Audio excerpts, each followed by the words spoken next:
Bonjour, ici Jacques Lefebvre. Amateur de voitures, bienvenue sur ma chaîne. Restez avec nous, on plonge immédiatement dans le sujet de cette vidéo.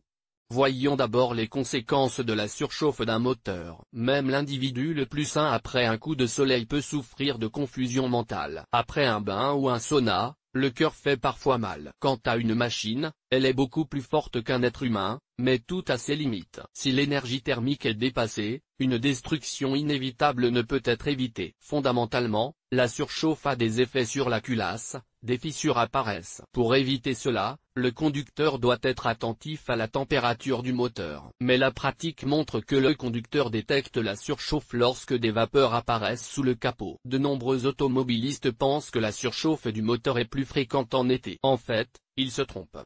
Le nombre élevé de cas de surchauffe en hiver prouve le contraire. L'une des raisons les plus courantes est un dysfonctionnement du système de refroidissement. Il peut s'agir d'une simple fuite de liquide ou d'une panne grave. L'unité la plus vulnérable est la pompe à eau. Lorsqu'elle est débranchée ou qu'elle fonctionne mal, le liquide commence à mal circuler dans le système. Les principales raisons sont une mauvaise tension de la courroie, l'usure ou la rupture de la roue à aube. Tout le monde peut probablement dire qu'il n'y a rien de plus simple que de déterminer si le moteur est surchauffé ou non à l'aide du capteur. Mais souvent, le conducteur n'accorde tout simplement pas l'attention nécessaire à ce capteur, car il est trop occupé à conduire sa voiture. Les voitures plus anciennes ne sont pas équipées d'alarme d'urgence en cas de dysfonctionnement. C'est pourquoi les automobilistes doivent connaître les signes de surchauffe du moteur et les mettre en pratique. Le moteur peut surchauffer pour diverses raisons, mais l'une des principales est le manque de liquide dans le système. En règle générale, il fuit imperceptiblement, mais les conséquences peuvent être désastreuses. Le radiateur peut également être mal refroidi par la voiture ou fortement contaminé. Le radiateur est également un élément vulnérable du système de refroidissement. Peut-être avez-vous déjà utilisé le mauvais liquide de refroidissement ou l'avez-vous simplement remplacé par de l'eau. Avec le temps, le tartre s'accumule dans le nid d'abeilles. Naturellement, le liquide commence à circuler plus lentement. La surchauffe peut notamment être causée par un thermostat défectueux,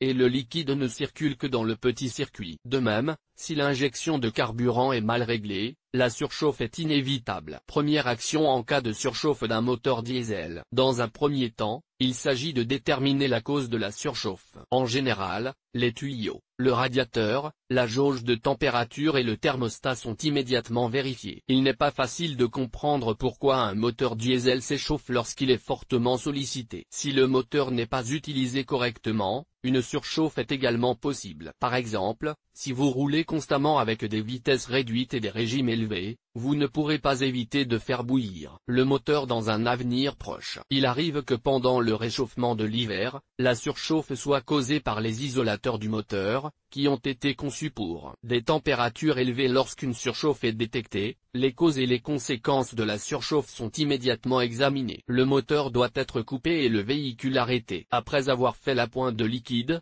il faut vérifier le bon fonctionnement du ventilateur et des tuyaux. Si les tuyaux sont froids, le thermostat ne fonctionne plus. Dans ce cas, il faut remplacer le thermostat ou simplement débrancher la vanne pour assurer la circulation dans le grand circuit. Lorsqu'une surchauffe est détectée, le moteur doit être coupé et le capot doit être laissé en position ouverte. Ensuite, lorsque le moteur s'est un peu refroidi, il est nécessaire de vérifier le niveau du liquide de refroidissement. En cas d'écart par rapport à la norme, il faut faire la pointe du liquide manquant. L'eau distillée peut servir de substitut. Le moteur diesel se réchauffe. Cause de la surchauffe. Parmi les causes spécifiques de la surchauffe, on peut citer la perforation du joint de culasse. Il y a deux façons de procéder. 1. La pénétration du liquide de refroidissement dans le système de lubrification devient inévitable. Point 2. La pénétration des gaz d'échappement dans le système de refroidissement. Dans les deux cas, il est impossible de continuer à faire fonctionner le moteur sans réparation. L'une ou l'autre de ces raisons peut se retrouver dans une voiture qui a été garée dans un garage pendant une longue période. Le moteur est modérément surchauffé, l'intervalle est supérieur à 20 minutes. Les conséquences peuvent être très désagréables. En voici quelques-unes.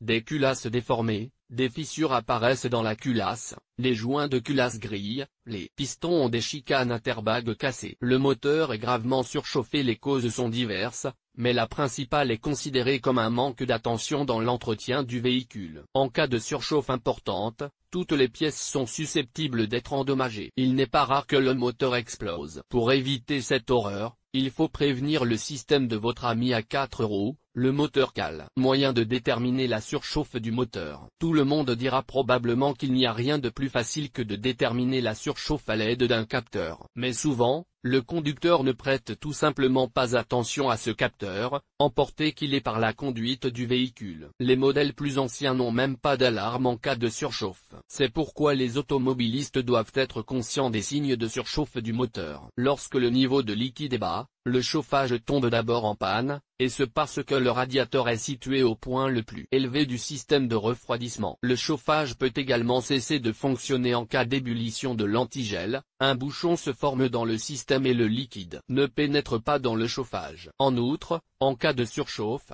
le moteur détonnera, le conducteur entendra un cliquetis en appuyant sur la pédale d'accélérateur. Tout cela est dû à une dilatation trop importante des parois de la chambre de combustion et, bien entendu, à l'augmentation des écarts. Lors de la surchauffe d'un moteur diesel, des bouchons de vapeur se forment dans le système de refroidissement de la tête. C'est ce qu'on appelle à juste titre la pire des situations, qui peut se traduire par une perte d'argent considérable. Si la surchauffe n'a pas disparu après le ravitaillement en carburant, il convient d'examiner le ventilateur. Il se peut qu'il n'y ait pas de contact ou que les fusibles soient défectueux. Il existe un autre moyen d'éliminer soi-même la surchauffe. Le moteur est démarré et tourne jusqu'à ce que la température commence à augmenter. Ensuite, la voiture est conduite en marche arrière. La température devrait ainsi baisser. Soyez particulièrement prudent lorsque vous descendez une côte et que la boîte de vitesse est enclenchée.